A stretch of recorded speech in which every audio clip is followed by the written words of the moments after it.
Serafina de la Vion perlahan membuka matanya, terbangun dalam kesunyian sel batu yang dingin dan gelap. Hanya seberkas sinar matahari dari jendela kecil yang menerangi ruangan itu, sementara dia mulai diliputi kebingungan tentang di mana dirinya berada. Rasa bingung itu seketika berubah menjadi ngeri saat dia menyadari tangan dan kakinya telah diborgol rantai. Bahkan sebuah kalung besi kini melingkar erat di lehernya.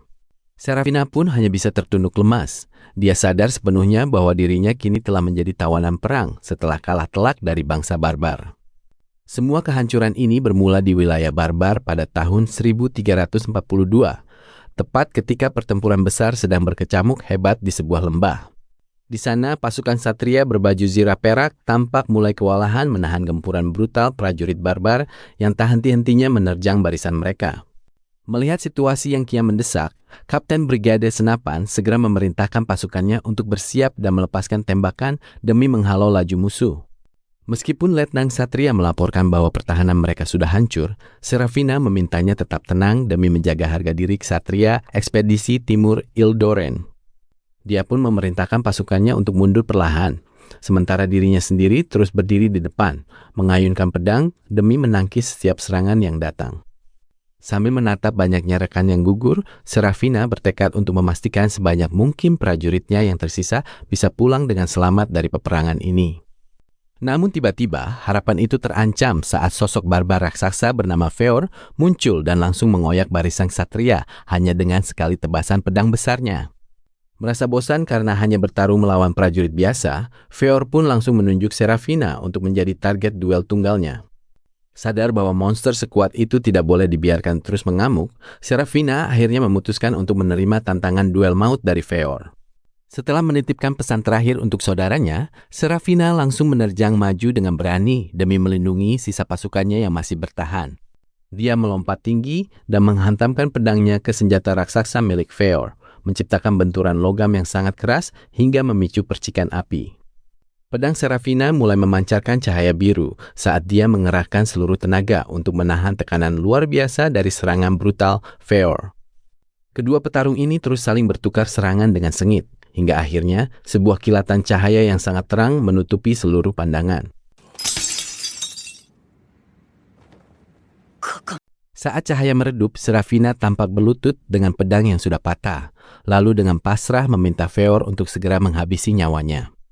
Namun di luar dugaan, Feor justru menolak dan menyatakan bahwa mulai sekarang, Serafina adalah miliknya, karena dia memiliki rencana tersendiri bagi sang ksatria.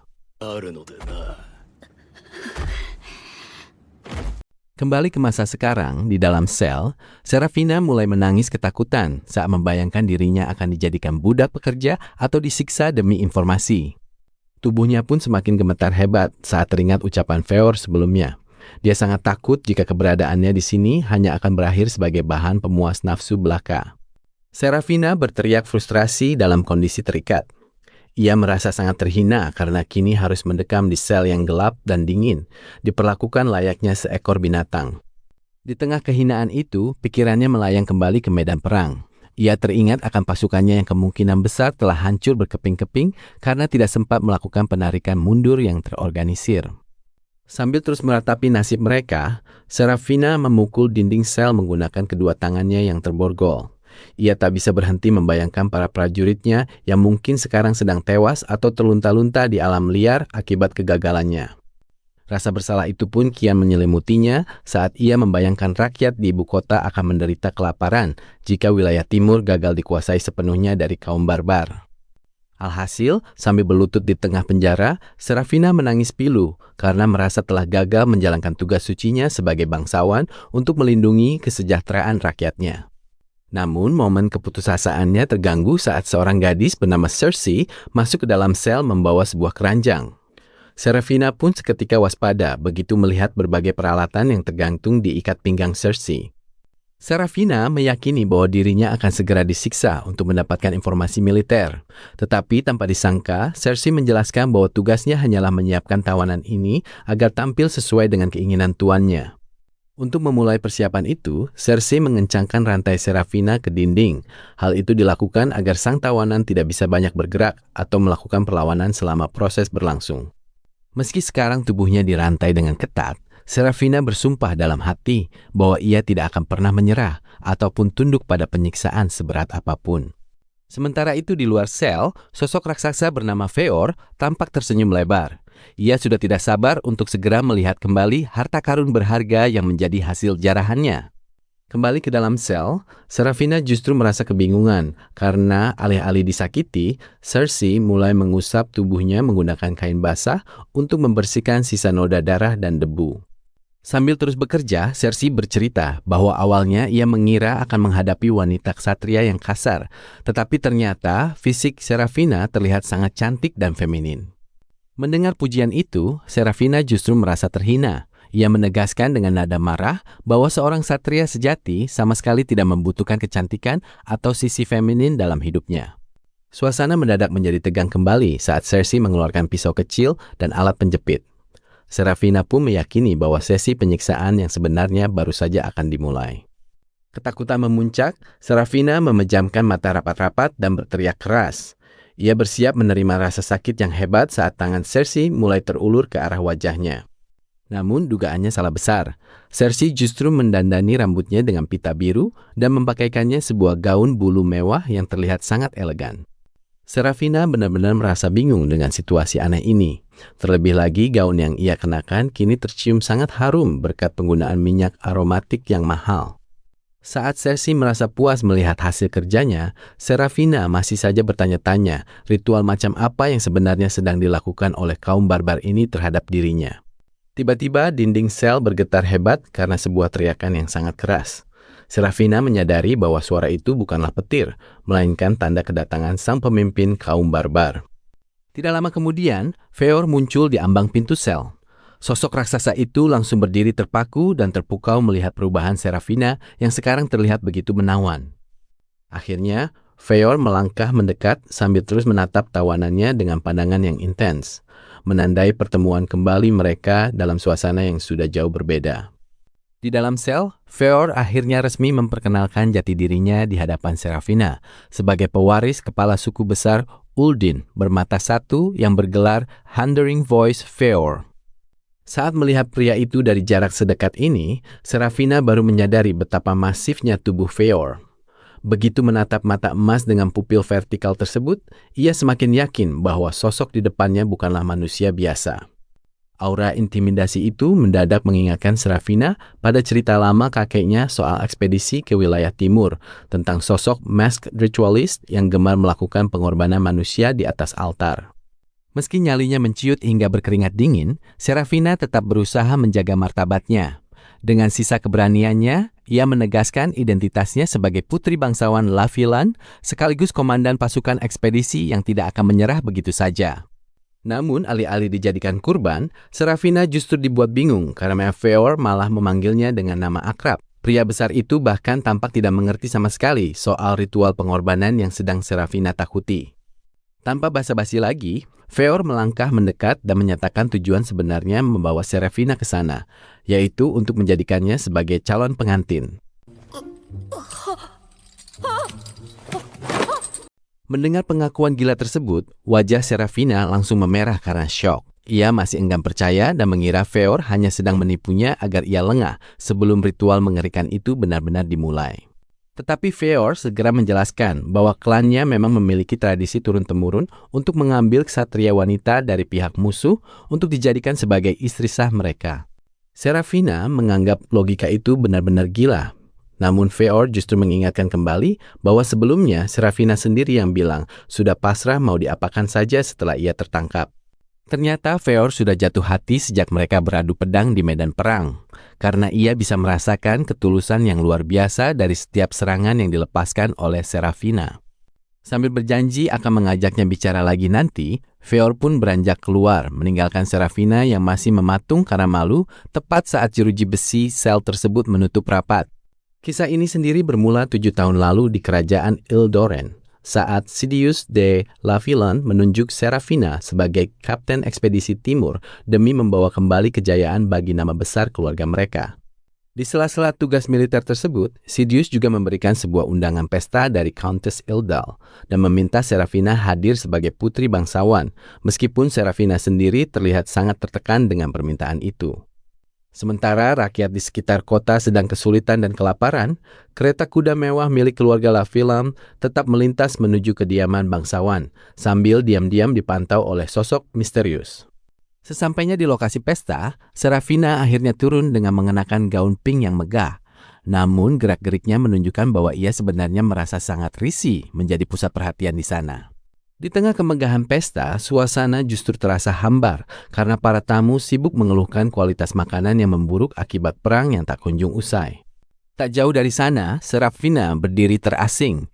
Ia menjadi pusat bisik-bisik miring para tamu yang meremehkan kemampuannya memimpin satria hanya karena ia seorang perempuan. Karena muak terus-menerus disindir, Serafina akhirnya memilih menepi ke balkon dan bergumam dalam kesendirian, berharap bisa segera pulang dan meninggalkan kebisingan itu. Namun, ketenangannya segera terusik ketika 3 orang wanita datang menghampiri, bukan untuk menyapa ramah, melainkan menginterogasi tugas barunya dalam ekspedisi ke wilayah timur. Ketiga wanita itu mulai menakut-nakutinya dengan rumor naga dan monster buas, bahkan mengejek bahwa wilayah berbahaya seperti itu sama sekali tidak pantas didatangi oleh kaum wanita. Tuduhan itu akhirnya memicu amarah Serafina. Ia menggebrak meja dengan tegas dan menekankan bahwa menaklukkan wilayah timur adalah tugas suci demi kedamaian kerajaan Ildoren. Meski sudah bersikap tegas, mereka tetap menyuruhnya menyerah dan menikah saja. Hingga akhirnya Serafina memilih pergi meninggalkan gazebo dengan perasaan kesal yang memuncak. Di dalam kereta dalam perjalanan pulang, Serafina merenungi nasib rakyatnya yang kelaparan. Sebuah kenyataan pahit yang terasa sangat kontras dengan kemewahan pesta yang baru saja ia tinggalkan. Lamunannya mendadak buyar saat ia mendengar teriakan minta tolong. Melihat seorang warga hendak dipukuli, ia langsung turun dan menghunuskan pedangnya tanpa ragu. Walau tahu mereka berhadapan dengan seorang bangsawan, ketiga pria penyerang itu tetap nekat menerjang. Namun dengan sigap Serafina menangkis serangan dan menjatuhkan mereka semua dalam sekejap. Begitu menyadari bahwa mereka mencuri hanya demi bertahan hidup, kemarahan Serafina luruh menjadi iba. Ia justru memberikan kalung permatanya agar mereka bisa membeli makanan bagi keluarga. Sambil menatap langit malam yang sunyi, Serafina memantapkan hati dan berjanji akan segera menaklukkan wilayah timur agar seluruh rakyatnya tidak lagi menderita dalam kelaparan. Keesokan harinya di istana, Serafina yang sudah siap dengan baju zirahnya tampak berlutut khidmat di depan lukisan Putri Wisteresia untuk memohon perlindungan bagi misinya. Sayangnya, momen hikmat itu dirusak oleh kedatangan adiknya, Sidious, yang langsung melontarkan ejekan pedas dan menganggap Serafina terlalu egois karena memaksakan diri menjadi ksatria. Di tengah desakan sang adik agar ia segera menikah, suasana mendadak berubah menjadi gelap dan mencekam, seolah ada bayangan hitam besar yang muncul mengancam nyawa mereka. Tanpa disangka, sosok barbarian raksasa bernama Feor muncul dari kegelapan dan memaksa Serafina menjadi pengantinnya sambil mengulurkan tangan cakarnya yang mengerikan. Serafina mendadak terbangun di tempat tidur dengan napas terengah-engah. Ia berusaha meyakinkan diri bahwa semua kejadian mengerikan tadi hanyalah mimpi buruk belaka. Tapi saat ia menoleh ke samping, jantungnya seakan berhenti berdetak. Sosok Feor yang asli ternyata sedang tidur terlelap. Keributan itu akhirnya membuat Feor terbangun dan melakukan peregangan dengan santai, sambil bertanya heran mengapa Serafina marah-marah, padahal ini adalah kamar tidurnya sendiri. Serafina kian panik setelah menyadari posisinya, apalagi saat Feor mulai sengaja memancing emosinya dengan menggoda soal kejadian yang terjadi semalam. Mendengar hal itu, wajah Serafina langsung pucat pasi karena ia sama sekali tidak ingat apa-apa. Dia mulai takut membayangkan hal buruk telah terjadi pada dirinya. Serafina pun menuduh Feor telah memaksanya, namun pria itu justru tertawa lepas yang membuat Serafina berteriak marah karena merasa harga dirinya telah diremehkan. Pikirannya makin kacau membayangkan dirinya menjadi tawanan yang mengandung anak musuh, sebuah penghinaan besar bagi kehormatan yang selama ini ia jaga. Karena putus asa, Serafina nekat mengambil pedang di dinding dan meminta Feor untuk membunuhnya. Tetapi dengan sangat mudah, Feor langsung menepis pedang itu dari tangannya. Alhasil, Serafina hanya bisa berlutut sambil menangis meratapi rasa malunya. Merasa lebih baik mati saja daripada harus menanggung aib sebesar ini. Melihat hal itu, Feor justru menganggap pola pikir Serafina sangat merepotkan.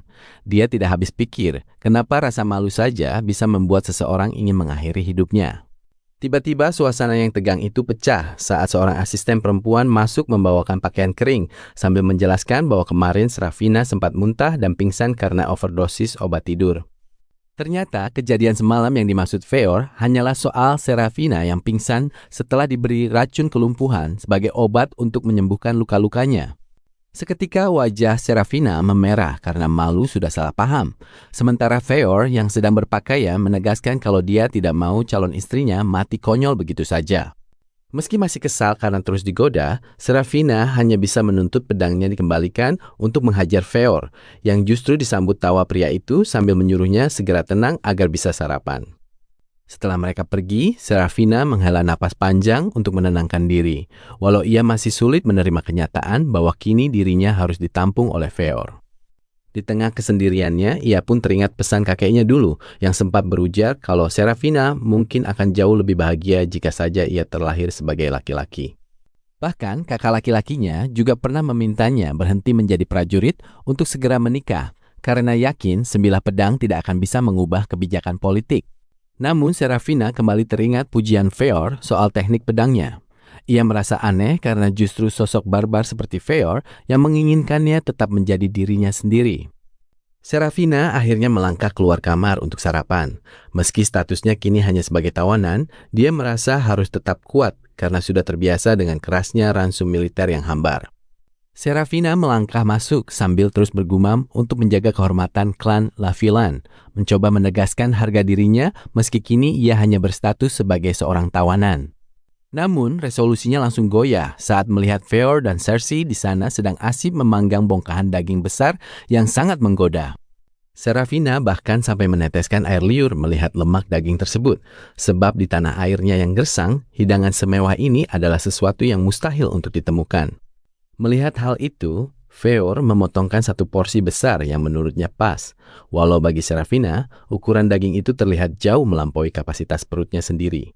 Situasi ini malah membuat Serafina curiga bahwa kemewahan ini sengaja diberikan untuk merusak prinsip kasatrianya agar nantinya ia lebih mudah dijinakkan. Alhasil, sambil membentak, ia mengaku lebih baik mati kelaparan daripada memakan pemberian musuh, tepat sebelum perutnya berbunyi sangat keras di saat yang memalukan. Bukannya marah, Feor justru tertawa kecil dan menasihatinya bahwa makan adalah bentuk penghormatan bagi nyawa makhluk yang sudah dikorbankan agar mereka bisa bertahan hidup. Sementara Serafina masih ragu, Cersei itu mendekat dan membisikkan sebuah rahasia yang seketika membuat mata Serafina melotot tidak percaya. Ternyata Feor pergi berburu sendirian demi mendapatkan daging terbaik hanya untuk menyambut kedatangan Serafina sebagai seorang tamu. Bahkan terungkap momen saat Feor harus bertarung sengit melawan naga hitam besar hanya demi bisa menyajikan hidangan lezat bagi tawanan barunya tersebut. Cersei itu pun mengingatkan bahwa sebagai seorang bangsawan akan sangat tidak sopan jika Serafina menolak keramahan yang sudah dipersiapkan dengan tulus. Akhirnya Serafina luluh dan mencoba mencicipinya. Namun ia langsung kaget karena tekstur daging tersebut terasa begitu lembut saat mulai dikunyah. Begitu rasa gurihnya meledak di mulut, Serafina langsung kehilangan kendali dan terus melahap dagingnya, sambil menikmati setiap tetes sari daging yang sangat enak. Saking enaknya, Serafina sampai menangis haru karena merasa keluarga kerajaan di tempat asalnya pun belum tentu bisa menikmati hidangan semegah ini. Setelah kenyang dan merasa puas, ia mengakui kehebatan rasanya dan setuju untuk melupakan masalah dirinya yang sempat dibius oleh Feor tersebut.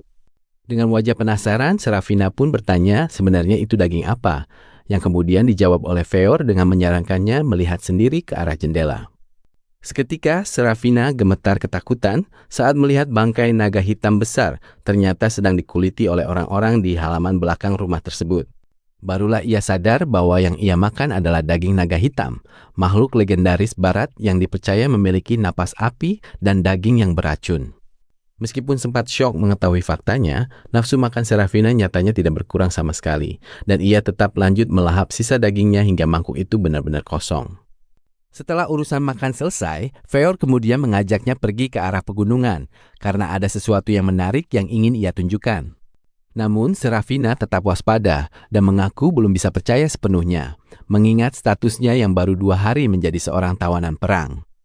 Feor hanya menanggapi dengan santai sambil lanjut minum, seraya berpesan bahwa aturan dan kepercayaan seseorang bisa berubah mengikuti tempat di mana mereka berada. Feor memulai dengan mengingatkan bahwa perbedaan makhluk dan budaya adalah hal yang lumrah di tempat ini. Sambil tersenyum tipis, ia pun mulai menggoda Serafina, bertanya apakah gadis itu sebenarnya sedang merasa takut. Mendengar ejekan itu, Serafina hanya bisa menggerutu kesal sambil sibuk mengikat tali sepatunya. Meski tampak tegar, dalam hati ia mengakui kalau dirinya memang sempat terbuai oleh kata-kata manis Feor. Sambil berdiri tegak, Serafina memberikan peringatan agar mereka tidak salah paham karena ia belum sepenuhnya percaya. Namun Feor tetap yakin bahwa Serafina akan menyukai lingkungan barunya begitu melihatnya secara langsung. Saat Serafina mempertanyakan dasar keyakinan tersebut, Feor hanya tertawa santai dan menjawab bahwa itu hanyalah firasatnya saja. Lalu ia berjalan keluar meninggalkan ruangan begitu saja. Begitu mereka melangkah keluar dari gubuk, barulah Serafina mendapat kejutan pertamanya. Matanya langsung terbelalak takjub melihat pemandangan alam yang begitu asri dan jauh berbeda dari dugaannya. Sambil terus berjalan melewati padang rumput yang berbatasan dengan garis pantai, Serafina akhirnya mengakui kalau tempat ini sangat subur dan kaya akan hasil. Melihat kekaguman itu, Feor menimpali bahwa meski medan perang yang dulu mereka lalui terasa gersang, tanah ini sebenarnya memiliki energi kehidupan yang sangat kuat. Saking asiknya Serafina mengamati sekitar, Feor kembali bercanda agar ia jangan sampai pingsan karena terlalu kaget. Alhasil, Serafina langsung berteriak kesal karena merasa sedang dipermainkan lagi. Mencoba menenangkan diri, Serafina terus berjalan sambil mengamati berbagai hewan liar dan kawanan burung yang memenuhi langit biru cerah di atas hutan tersebut. Tanpa disangka, Feor menjelaskan bahwa naga adalah hewan biasa di sana yang tidak akan menyerang jika tidak diganggu. Bahkan, ia mengingatkan kalau Serafina makan daging naga dengan sangat lahap tadi pagi. Fakta itu seketika membuat wajah Serafina memerah karena malu. Ia pun bersikeras bahwa daging yang ia makan sama sekali tidak terlihat menyeramkan seperti makhluk yang baru saja terbang di atas mereka. Langkah mereka kemudian terhenti saat suara gemuruh air mulai terdengar jelas. Serafina kembali dibuat terpana karena ini adalah pertama kalinya ia melihat air terjun secara langsung dalam hidupnya. Feor memang sengaja membawanya ke sana, sebab pemandangan sesegar ini mustahil ditemukan di wilayah barat yang gersang dan hanya memiliki aliran sungai kecil yang hampir mengering. Setelah menikmati pemandangan, Feor tiba-tiba mengganti topik pembicaraan ke tujuan utama mereka datang ke tempat tersebut. Serafina kaget setengah mati dan refleks menutupi tubuhnya saat Feor tiba-tiba menyuruhnya melepas baju. Padahal maksud Feor hanyalah mengajak mereka semua untuk mandi bersama di air terjun tersebut. Tentu saja Serafina marah besar karena gaya bicara Feor yang sangat menyesatkan, apalagi konsep mandi bersama dianggap sangat tidak sopan di tanah air asalnya. Meski Feor beralasan itu adalah budaya lokal, Cersei tiba-tiba menyela dengan sebuah fakta pahit, bahwa tubuh Serafina sebenarnya sudah mulai mengeluarkan aroma tidak sedap. Cersei menjelaskan bahwa karena mereka tidak punya pemandian umum, sekedar mengusap tubuh dengan kain tidak akan cukup untuk menghilangkan bau keringat yang mulai menyengat. Karena tidak punya pilihan lain dan terdesak rasa malu, Serafina akhirnya setuju untuk mandi meski dengan hati yang mendongkol. Meski Feor sudah pergi ke aliran sungai lain, Cersei tetap menemaninya mandi. Ia menjelaskan bahwa kehadirannya di sana bukan untuk mengawasi, melainkan demi menjaga keamanan Serafina. Awalnya Serafina tidak mengerti maksud dari keamanan yang dibicarakan, hingga sebuah pergerakan di air menarik perhatiannya. Saat Serafina mencoba berargumen, Cersei dengan santai menunjukkan bahwa mereka sebenarnya sedang dikelilingi oleh berbagai makhluk air raksasa yang muncul ke permukaan. Ketakutan Serafina akhirnya memuncak. Tanpa pikir panjang, ia langsung berteriak dan memutuskan untuk kabur kembali ke pemukiman. Ia terus berlari menembus hutan hanya dengan balutan selembar handuk. Hingga akhirnya ia tersadar akan kecerobohannya. Ia telah meninggalkan baju dan sepatunya di belakang. Bayangkan bingung sendirian di tengah hutan hanya bermodalkan sehelai handuk. Tepat saat Serafina berniat balik untuk mengambil pakaiannya, tiba-tiba bulu kuduknya meremang karena merasa ada seseorang yang sedang mengintai dari balik pepohonan. Pikirannya pun mulai melantur kemana-mana, membayangkan bakal diserang binatang buas atau orang jahat. Saking paniknya, Serafina langsung berteriak kencang, berusaha mengusir siapapun yang bersembunyi di sana agar menjauh darinya. Namun, bukannya monster yang muncul, justru sosok Feor lah yang melangkah keluar dari balik kabut. Serafina pun hanya bisa terpaku membisu saat melihat pria itu berjalan mendekat ke arahnya. Yang bikin kaget, Feor terlihat jauh lebih tampan dengan sorot mata kuning yang begitu tajam. Serafina yang awalnya ketakutan, kini malah melongo, tak berkutik melihat ketampanan Feor yang sekarang sudah berdiri tepat di depannya. Melihat kondisi Serafina, Feor tampak heran dan menebak kalau gadis itu baru saja diserang hewan liar saat sedang mandi. Karena merasa harga dirinya terusik sekaligus salah tingkah, Serafina pun langsung membentak Feor agar berhenti memperhatikannya. Sambil membuang muka, Feor kemudian bercerita bahwa ibunya dulu juga merupakan seorang pejuang dari barat. Mendengar itu, Serafina baru tersadar bahwa keturunan dari ekspedisi lama ternyata memang masih ada yang bertahan hidup di wilayah ini. Di tengah percakapan itu, Serafina mulai menggigil kedinginan. Tanpa basa-basi, Feor dengan sigap melepas jubahnya dan menyelimuti bahu Serafina supaya suhu tubuh gadis itu tidak semakin merosot akibat udara hutan yang lembab. Sikap tersebut membuat Serafina merasa kalau Feor sebenarnya adalah pria yang sangat sopan. Ia sama sekali tidak menyangka akan menemukan sosok gentleman di tempat yang tadinya ia kira hanya berisi orang-orang liar. Ketegangan makin terasa saat dalam perjalanan balik, Feor mendadak mengecek dahi Serafina untuk memastikan suhunya. Jarak wajah mereka yang menjadi sangat dekat sontak membuat Serafina panik dan mati kutu. Alhasil, melihat Serafina yang tampak sudah lemas, Feor memutuskan untuk menggendongnya secara bridal carry. Hal ini ia lakukan semata-mata agar mereka berdua bisa lebih cepat sampai ke tujuan sebelum kondisi Serafina memburuk. Serafina pun hanya bisa pasrah digendong menembus hutan yang lebat. Ia bahkan merasa heran pada dirinya sendiri, mengapa ia sama sekali tidak bisa melawan saat diperlakukan dengan begitu manis oleh Feor. Momen canggung itu akhirnya terpecah saat mereka bertemu dengan Cersei yang memang sedang mencari keberadaan mereka. Namun yang aneh, Cersei tersebut langsung menyapa pria yang menggendong Serafina dengan nama Master Feor. Ternyata, sosok tampan yang sedari tadi bersamanya adalah Feor yang sudah mencukur habis jenggotnya. Feor pun tertawa lepas melihat ekspresi Serafina yang merah padam karena baru menyadari identitas aslinya. Saking malunya karena merasa dikerjai, Serafina langsung mendaratkan tamparan keras ke pipi Feor. Bukannya marah, Feor malah merasa bangga dan kagum dengan kekuatan fisik calon istrinya yang menurutnya luar biasa itu. Bahkan setelah sampai dan berganti pakaian, Serafina masih saja terus mengomel. Ia habis-habisan menyalahkan Feor karena telah membawanya masuk ke sarang monster yang dianggapnya sangat membahayakan nyawa. Mendengar omelan itu, Cersei pun menjelaskan bahwa Feor sebenarnya selalu berpatroli untuk menjaga wilayah tersebut. Feor kemudian mengaku bahwa niat awalnya memang ingin melindungi Serafina saat sedang mandi tadi. Sambil menunjuk kadal air di pinggir sungai, Serafina pun bertanya apakah naga yang mereka temui sebelumnya benar-benar bahaya. Dengan santai, Feor menjawab kalau makhluk itu sebenarnya sangat penakut dan pengecut. Jawaban santai itu membuat Cersei hanya bisa geleng-geleng kepala. Namun bagi Feor, kejadian hari ini sangatlah berharga karena ia jadi bisa melihat sisi lain dari Serafina yang belum pernah ia temui sebelumnya. Akhirnya hati Serafina sedikit luluh dan ia pun memaafkan Feor untuk kali ini saja.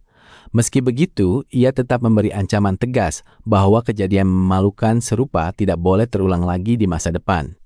Bukannya jerah, Feor malah makin girang dan terus-menerus memanggil Serafina sebagai istrinya. Serafina pun berteriak protes, sementara Cersei hanya bisa menatap kasihan melihat tingkah konyol mereka berdua. Sambil berjalan pergi meninggalkan lokasi, diam-diam Serafina mengakui dalam hati bahwa Feor memang terlihat jauh lebih ganteng tanpa brewok. Tapi tentu saja ia terlalu gengsi untuk mengatakannya secara langsung. Akhirnya mereka sampai di desa Barbar, beriringan dengan suara Sera yang sedang membacakan isi surat dalam hati untuk kedua orang tuanya di surga. Namun kedamaian itu seketika sirna di hadapan para armored warriors yang sudah tidak sabar untuk bertarung, hingga Sera merasa ajalnya mungkin akan menjemput hari ini. Anehnya, alih-alih menyerang serempak, para prajurit ini malah sibuk berdebat soal siapa yang berhak melawan Sera duluan, sementara Sera sendiri hanya bisa berdiri kebingungan. Di tengah keriuhan itu, Feor akhirnya menjelaskan bahwa ia sebenarnya telah mengumpulkan para tetua suku di sebuah lokasi khusus untuk diperkenalkan kepada Sera. Sambil menunjuk ke arah Cakrawala, Feor memperlihatkan desa Lakeside, sebuah pemukiman terbesar di wilayah itu yang ukurannya sangat luas hingga membuat Sera terperangah. Melihat besarnya wilayah tersebut, Sera justru merasa heran kenapa informasi sepenting itu diberikan padanya. Karena jika ia berhasil kabur, rahasia militer ini bisa saja menghancurkan mereka semua. Alih-alih merasa terancam, Feor malah tertawa terbahak-bahak dan mulai menggoda Sarah, menanyakan apakah dia sebenarnya sedang terpikat dengan wajahnya yang baru saja dicukur. Godaannya berhasil, wajah Sarah langsung memerah karena malu, meskipun ia terus membela diri bahwa saat itu dirinya hanya sedang merasa bingung saja. Sepanjang perjalanan menyusuri desa, Feor pun terus memancing reaksi Sarah yang tampak kikuk, sambil berharap agar perempuan itu segera melupakan niatnya untuk pulang. Bahkan dengan penuh percaya diri, ia menyatakan niat untuk menjadikan Sarah sebagai istrinya, sampai-sampai interaksi mereka membuat keduanya terlihat seperti sepasang kekasih. Namun suasana santai itu kembali menegang saat mereka sampai di alun-alun, di mana kerumunan Armored Warriors kembali memohon izin kepada Feor untuk berduel melawan Sarah. Sarah yang masih waspada mengira ini adalah bentuk balas dendam karena ia telah membantai teman-teman mereka. Namun Feor memintanya untuk tetap tenang. Feor kemudian berteriak lantang ke arah pasukannya, menegaskan bahwa tujuan utama Sarah datang hari ini adalah untuk menyapa para tetua suku, bukan untuk berperang. Secara mengejutkan, para Armored Warriors langsung patuh dan aura haus darah mereka seketika lenyap, hal yang kembali membuat Sarah bertanya-tanya dalam hati. Yang sebenarnya terjadi adalah mereka berkumpul justru untuk menyambut Sarah, sekaligus menunggu giliran agar bisa mendapatkan kesempatan berlatih tanding dengannya suatu saat nanti. Karena Sarah masih terlihat tidak percaya, Feor langsung menantang para prajuritnya dan bertanya apakah ada di antara mereka yang menyimpan dendam pribadi kepada Sarah. Setelah memastikan tidak ada niat buruk, Feor memerintahkan mereka membuka jalan, dan para prajurit pun langsung berbaris rapi dengan penuh hormat. Akhirnya saat mereka berjalan melewati barisan tersebut, Sarah mulai bisa menerima situasi unik ini, meskipun ia tetap menganggap mereka hanya sekedar mematuhi perintah pemimpinnya saja. Feor melangkah masuk dengan mantap, diikuti oleh Sarah yang tampak waspada. Di sepanjang jalan, barisan para pasukan barbar berdiri tegak, mengawasi setiap langkah mereka dengan tatapan yang mengintimidasi. Ketegangan sedikit terasa saat Sarah melewati para prajurit yang mengenakan desain helm unik mereka. Meski merasa diawasi, Sarah terus berjalan tegap, berusaha keras menjaga sikap dan wibawanya di hadapan mereka. Tanpa disangka, para pasukan tiba-tiba memberikan hormat senjata saat Sarah melintas. Bahkan salah satu prajurit berteriak lantang memuji kemampuan bertarung Sarah yang dianggapnya luar biasa saat pertempuran sebelumnya. Pujian itu pun diikuti yang lain dan menyebut Sarah sebagai pejuang tangguh. Namun, suasana mulai berubah canggung ketika mereka tidak hanya mengakui kekuatannya, tapi juga mulai terang-terangan memuji kecantikan Sarah. Suasana pun makin riuh dengan sorak-sorai para prajurit tersebut. Mereka mulai menggoda dan bercanda kalau Sarah sangat cocok menjadi istri karena diyakini mampu melahirkan keturunan pejuang yang kuat. Sontak, wajah Sarah langsung memerah padam. Ia pun melayangkan protes keras dan mengingatkan kalau dirinya adalah komandan musuh. Namun Feor hanya tersenyum tipis melihat reaksi emosional tawanannya tersebut. Sambil melanjutkan langkah masuk ke area pemukiman, Feor menjelaskan dengan tenang bahwa orang-orangnya memang sangat menghargai siapapun yang memiliki kekuatan besar tanpa memandang status. Perlahan perhatian Sarah mulai teralih pada suasana desa pesisir ini. Ia mengamati kesibukan warga yang terasa damai, mulai dari nelayan yang sedang memotong ikan hingga deretan hasil laut yang sedang dijemur di sekitar rumah. Di sisi lain, Sarah melihat beberapa pria sibuk menguliti hewan buruan besar dengan cekatan. Sementara tak jauh dari sana, anak-anak tampak asik bermain tanpa rasa takut. Langkah mereka terus berlanjut melewati para wanita yang sedang sibuk mencuci dan menjemur kain. Bagi Sarah, kehidupan di desa ini terasa sangat kontras dengan medan perang. Semuanya tampak begitu tenang dan bersahaja. Perjalanan mereka akhirnya berhenti di depan sebuah rumah sederhana dengan tirai putih di pintunya. Di sana, Feor mengajak Sarah dan Cersei untuk mampir sejenak. Karena penasaran, Cersei sempat bertanya tentang apa yang akan dilakukan Feor selanjutnya.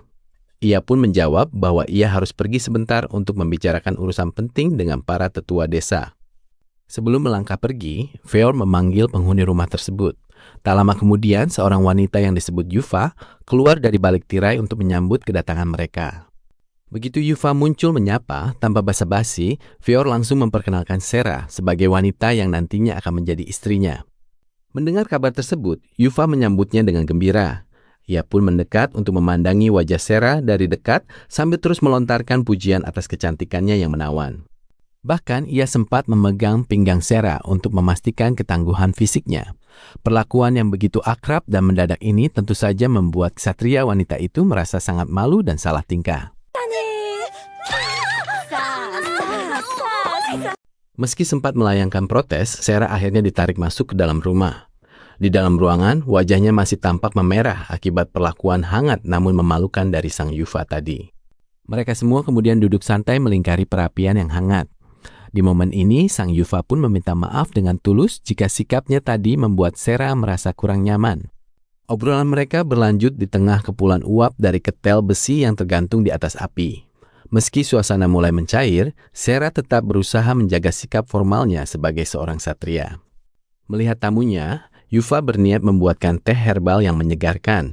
Ia pun menyuruh Gatar untuk segera mengambil bahan-bahannya yang tersimpan di dalam peti kayu. Setelah memberikan pujian pada Gatar yang sigap, Yuva mulai meracik teh tersebut. Ia menjelaskan bahwa teh herbal ini adalah minuman tradisional yang sangat umum disajikan bagi tamu di daerah mereka. Karena jumlah orang yang berkumpul cukup banyak, Yuva menambah air ke dalam ketel. Ia kemudian menyuruh Gatar dan Ena untuk segera memperbesar nyala api agar air cepat mendidih. Sambil menunggu, Sera memperhatikan betapa terampilnya Gatar dan Ena. Ia tampak kagum melihat cara mereka mengangkat kayu bakar dan mengurus perapian demi membantu menyeduh teh tersebut. Melihat perhatian Sera, Yuva menjelaskan kalau Gatar dan Ena memang senang meniru kebiasaan orang dewasa. Sementara itu, Sera terus mengamati mereka dengan saksama, sambil mulai bertanya-tanya soal hubungan kedua anak tersebut. Suasana di dalam rumah pun terasa makin hangat saat mereka duduk bersama menunggu air mendidih. Beberapa potong kayu terus ditambahkan ke bawah ketel agar api tetap menyala besar dan stabil. Akhirnya teh pun siap dan langsung disuguhkan kepada Sera.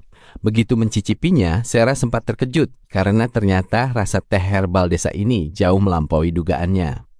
Walaupun Cersei sempat menyinggung soal selera bangsawan Sera yang tinggi, Sera dengan jujur mengakui kalau aroma teh ini sangat segar dan berhasil membuat tubuhnya yang lelah terasa jauh lebih. Sera tampak sangat menikmati teh herbalnya sampai-sampai minta tambah.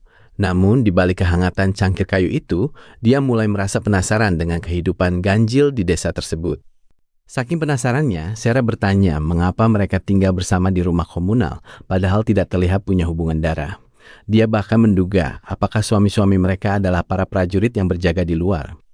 Pertanyaan itu seketika mengubah suasana menjadi dingin saat Yuva menjawab bahwa suami mereka sudah lama meninggal. Suaminya tewas dalam perang di wilayah barat ketika Yuva masih mengandung. Mendengar hal itu, Sera tersentak dan terdiam. Dia baru menyadari sebuah kenyataan pahit, bahwa mereka adalah korban dari ekspedisi pasukannya sendiri saat sedang mengamankan sumber daya untuk kerajaan Ildoren.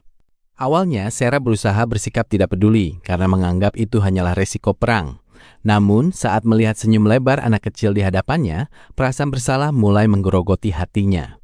Tak tahan dengan beban itu, Sera akhirnya menunduk dalam dan berkata kalau dia siap menerima kebencian mereka. Karena posisinya sekarang adalah tawanan, dia merasa mereka punya hak penuh untuk membalas dendam. Di luar dugaan, Yuva malah bingung mengapa harus ada balas dendam. Hal ini membuat Sera sampai berteriak karena frustrasi oleh rasa bersalahnya, berpikir jangan-jangan dialah yang telah menghabisi suami mereka di medan perang. Sambil memeluk anaknya dengan tenang, Yuva justru bercerita kalau dia merasa beruntung. Setidaknya, dia masih sempat menemani suaminya di saat-saat terakhir sebelum ajal menjemput. Bagi mereka, mati dalam pertarungan, entah karena perang atau saat berburu monster, adalah hal yang lumrah. Mereka sudah menerima bahwa itulah takdir yang harus dijalani laki-laki di wilayah tersebut. Sera hanya bisa terheran-heran melihat pandangan hidup mereka yang sangat berbeda dari dunianya. Namun, sebelum keheranannya terjawab, suara trompet peringatan tiba-tiba melengking kencang dari menara desa. Tanpa sempat bersiap, atap rumah mereka ambruk tertimpa sesuatu yang sangat besar. Di tengah kepulan debu yang menyesakkan, seekor makhluk raksasa muncul dan mulai mengancam nyawa mereka semua. Ternyata seekor naga Tsukebakeshi berbulu putih merah telah berdiri tepat di depan Sera. Tatapan matanya yang merah dan tajam seolah sedang mengunci target buruannya. Cersei menjelaskan bahwa itu adalah naga Tsukebakeshi yang biasanya hanya mengejar asap. Yang aneh, seharusnya predator seperti ini tidak akan berani masuk begitu jauh ke area pemukiman warga. Sadar akan bahaya besar, Sera langsung menyuruh yang lain lari menyelamatkan diri. Meski Cersei terus menarik tangannya agar ikut kabur, Sarah tetap keras kepala dan memilih untuk tidak bergeming. Sarah merasa muak melihat orang-orang di sana yang terlalu pasrah dan terbiasa dengan kematian. Kali ini dia memilih berdiri tegap bukan sebagai penakluk, melainkan pelindung yang menantang naga itu sendirian. Dengan lantang dia memperkenalkan diri sebagai Serafina de la Villan, komandan ksatria Ildoran. Tanpa ragu dan meski hanya bersenjatakan penjepit bara api, dia langsung nekat menerjang naga tersebut. Cersei sempat ragu melihat Sarah cuma bermodalkan penjepit bara untuk melawan naga. Namun keraguan itu berganti horor saat tiba-tiba saja lantai bangunan jebol di seruduk monster itu dari bawah. Bukannya gentar, Sarah justru langsung menghajar leher naga itu dengan penjepitnya. Dia menegaskan tidak akan mundur sedikit pun karena punya harga diri sebagai Sarah yang harus melindungi orang-orang di belakangnya. Duel pun pecah di dalam bangunan yang mulai hancur. Sambil terus menahan serangan, Sarah berteriak menyuruh Cersei dan Yuva agar segera lari menyelamatkan diri. Sarah terus memaksa mereka pergi karena merasa kehadiran mereka hanya akan menjadi penghalang.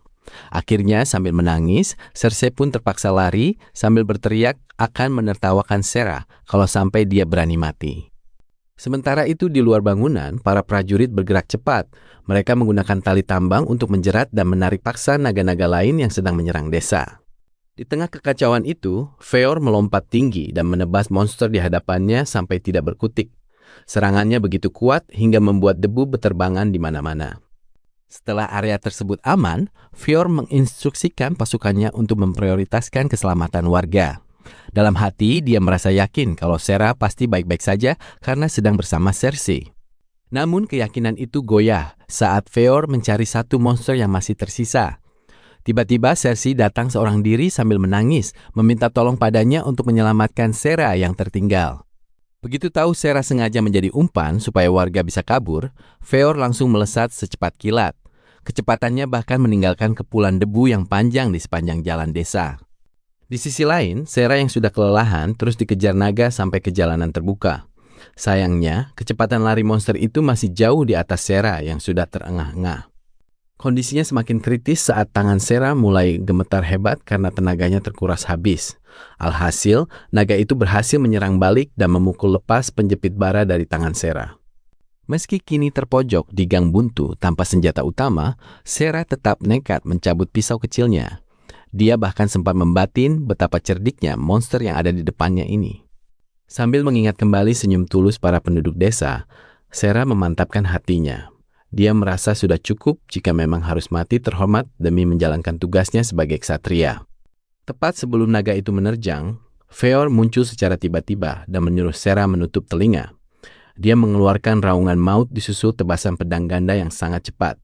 Begitu monster itu tumbang, Feor meminta maaf karena datang terlambat. Dia benar-benar berterima kasih karena Sarah sudah berjuang keras melindungi nyawa warga desa dan Cersei. Di balik rasa terima kasihnya, Feor sejujurnya merasa jauh lebih lega. Dia sangat bersyukur melihat Sarah ternyata masih bernyawa dan baik-baik saja. Mendengar kata-kata itu, ketegangan yang membuncah dalam diri Sarah akhirnya pecah. Dia tiba-tiba menangis sesenggukan tanpa tahu alasannya. Padahal nyawanya baru saja selamat dari ancaman maut. Di bawah langit senja, Feor akhirnya menggendong Sarah untuk pulang. Meski Sarah masih menangis di pelukannya, setidaknya semua ancaman naga kini benar-benar